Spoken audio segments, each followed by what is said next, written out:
అయితే ఏమైందంటే నాకు సెకండ్ బోర్న్ అంటే ఇంకొక పాప పుట్టిన తర్వాత ఆమెని చూసుకోవడానికి అసలు కుదిరేది కాదు మా మమ్మీకి. ఎందుకంటే ఈమెను చూసుకోవడంతోనే తనకి సరిపోయేది. తినికి తినిపించడం, తినికి స్నానం చేయించడం, తినతో టైం స్పెండ్ చేయడం. ఎందుకంటే లేకపోతే తినని ఒక 5 మినిట్స్ మనం పట్టించుకోకపోతే పడుకున్న ఆ చంటి పాపని లేపేసేది, లేదా తనని ఎత్తుకుంటానని, తనని ఒళ్ళో పెట్టమని ఇలా గోల గోల చేసేదన్నమాట. సో తినతోనే ఎక్కువ టైం స్పెండ్ చేయాల్సి వచ్చేది.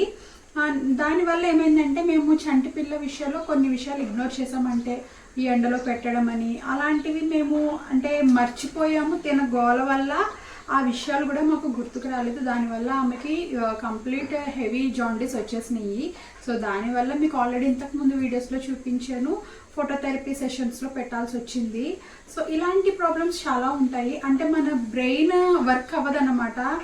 ఇంత అల్లరి చేస్తూ హైపర్ యాక్టివ్ పిల్లలు ఉంటే, అందరి పిల్లలు హైపర్ యాక్టివ్గా ఉంటారని కాదు, మా పాప అయితే హైపర్ యాక్టివ్గా ఉంటుంది. ఎంత అల్లరి అంటే తన అల్లరిని కంట్రోల్ చేయడం అలాగే తట్టుకోవడం కూడా చాలా కష్టం.